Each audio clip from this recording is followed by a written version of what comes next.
Hello friends, आज के video में हम जानेंगे अस्पताल ले जाने वाली बैग कब तैयार करें और उस बैग में कौन कौन सी चीज ले जाना बिल्कुल न भूलें। 37 वीक में आपकी गर्भावस्था पूरी अवधि की मानी जाती है। आपका शिशु इसके बाद कभी भी जन्म ले सकता है। बेहतर है कि आप करीब 36 वीक में ही अपना हॉस्पिटल का बैग रेडी रख दें। इस तरह अगर आपको अचानक हॉस्पिटल जाना भी पड़े तो आपका बैग रेडी रहेगा। आपको जिन चीजों की आवश्यकता है उसकी एक लिस्ट बना लें। चाहे तो वो आप मोबाइल में बना सकते हैं या फिर एक पेपर पर लिख सकते हैं। तो देखते हैं लिस्ट में आपको क्या क्या जोड़ना है। अपनी मेडिकल रिपोर्ट, इंश्योरेंस पेपर, ये 2 चीजें आपको अपने बैग में जरूर रखना है। 3 से 4 जोड़ी आप गाउन रख सकती है। उसके साथ फीडिंग ब्रा 2 से 3 और पैंटी भी आपको 2 से 3 अपने साथ रखना है। आप अस्पताल में रुकने के हिसाब से आरामदायक कपड़े का चुनाव करें। आपको जितने दिन अस्पताल में रुकना हो उससे 2 जोड़ी अतिरिक्त कपड़े ही अपने साथ ले। हो सकता है कि आपको दिन में 2 बार कपड़े बदलने पड़े और वहाँ पे कपड़े धोने की कोई सुविधा न हो। उसके साथ ही आपके नवजात शिशु को स्तनपान करने की भी जरूरत आपको पड़ सकती है और उसके साथ ही रक्तस्राव भी हो सकता है।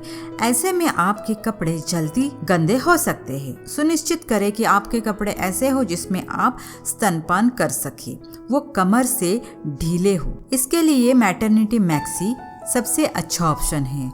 आप 4 मैटरनिटी मैक्सी या फिर गाउन अपने ऑप्शन में रख सकती है। वापस घर आते समय आप एक मैक्सी ड्रेस का भी चयन कर सकते हैं।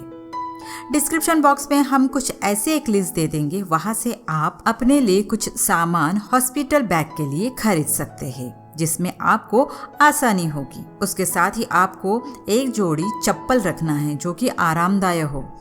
ओठों पर लगाने के लिए लिप बाम जरूर रखें क्योंकि डिलीवरी के बाद हमारा शरीर में पानी की मात्रा बहुत कम हो जाती है जिससे आपके होठ भी सूख सकते हैं। अगर हॉस्पिटल में आप जल्दी पहुंच जाते हैं और आपको डिलीवरी के लिए वक्त है, ऐसे इसमें आप मनोरंजन के लिए एक किताब रखें या फिर मोबाइल और उसका चार्जर अपने साथ जरूर रखें क्योंकि मोबाइल से आप किताब भी पढ़ सकते हैं और संगीत भी सुन सकते हैं। और मोबाइल से अगर आपको किसी चीज की आवश्यकता है तो आप अपने परिजन को फोन करके वो चीजें मंगवा भी सकते हैं। उसी के हिसाब से आपको अपने साथ एक सॉक्स रखना है। अगर ठंडी के दिन है तो आपको सॉक्स पहनना अनिवार्य है। अपने कपड़ों का चुनाव आप मौसम के हिसाब से भी कर सकते हैं।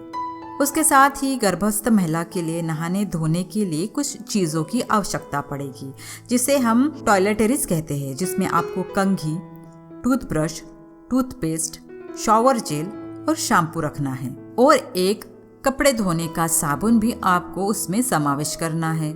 कभी कभी अस्पताल की कुछ पीलो होती है जो आरामदायक नहीं होती है, इसीलिए आपको एक कुशन वाली नरम पीलो अपने साथ रखना है। फीडिंग के वक्त इस पीलो का आपको ज़रूर फायदा होगा। उसी के साथ डिलीवरी होने के बाद आपके स्तनों से दूध का रिझाव होगा और वो रिझाव रोकने के लिए आपको ब्रेस्ट पैड की ज़रूरत पड़ेगी। नहीं तो डिलीवरी के बाद आप जो भी कपड़े पहनते हैं वो पूरे गीले हो जाएंगे।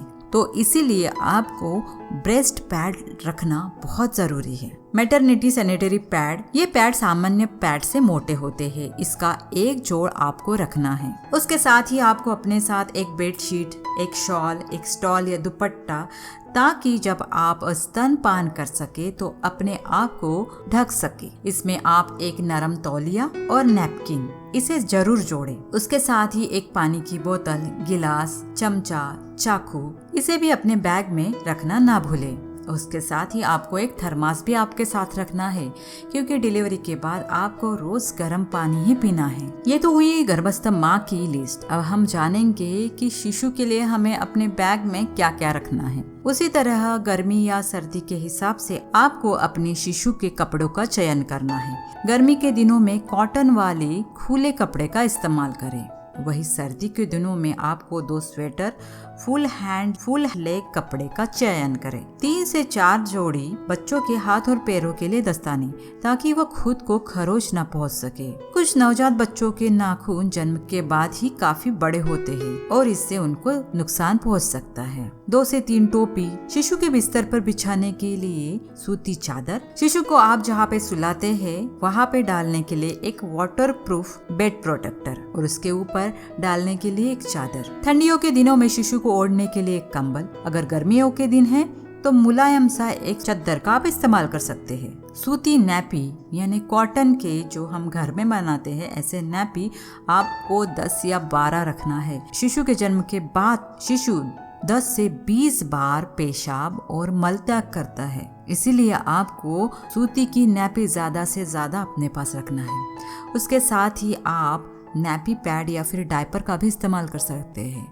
गीले टिश्यू वाइप्स, उसके साथ ही डायपर चेंज करने के लिए चेंजिंग मैट। ये शिशु की नैपी बदलने में काफी काम आएगा। एक मुलायम सा तौलिया। शिशु के बाथरूम के सामान में आपको बेबी क्लींजर, शैम्पू, मालिश का तेल, हेयर ब्रश, नाखून काटने वाला कटर, इसका जरूर अपने बैग में समावेश करें। शिशु का स्तनपान करने के बाद बहुत बार शिशु उल्टी करते हैं या फिर दूध निकालते हैं, इसीलिए उसका मुंह पोंछने के लिए सूती कपड़े वाला तौलिया अपने पास रखिए। ये तौलिया आप 3 से 4 अपने पास रख सकते हैं। उसके साथ ही शिशु को घर लेके जाने के लिए एक बेबी कैरियर, दूध की बोतल, शिशु के कपड़े टंगवाने के लिए एक हैंगर और फीडिंग पाउडर। ये सामान आप शिशु का भी अपने साथ रख सकते हैं। उसके साथ ही जो व्यक्ति हॉस्पिटल में रहने वाला है उसके भी 2 जोड़ी कपड़े, टॉवेल और खाने के लिए प्लेट, कटोरी और ग्लास का इंतजाम करें। ये कुछ बेसिक चीजें हैं जो हमें हॉस्पिटल बैग में रखना अनिवार्य होता है। इसमें आप कुछ चीजें और भी जोड़ सकते हैं, पर ये चीजें पर्याप्त है। हॉस्पिटल जाने से पहले आप अपने बैग को जरूर चेक करें। बैग तैयार हो जाने के बाद प्रसव के शुरुआती संकेतों पर ध्यान रखें, ताकि आप प्रसव शुरू होने पर अपने लक्षणों को पहचान सकें। हमने आपकी सुविधा के लिए डिस्क्रिप्शन बॉक्स में कुछ सामान आपको रेकमेंड किए हैं, वो आप अपनी बैग में जरूर रखें, इससे आपको जरूर फायदा होगा। तो friends, best of luck for your delivery. अगर आपको हमारी ये जानकारी पसंद आई हो तो हमारे साथ बने रहिए। अपना और अपनों का ख्याल रखिए। धन्यवाद।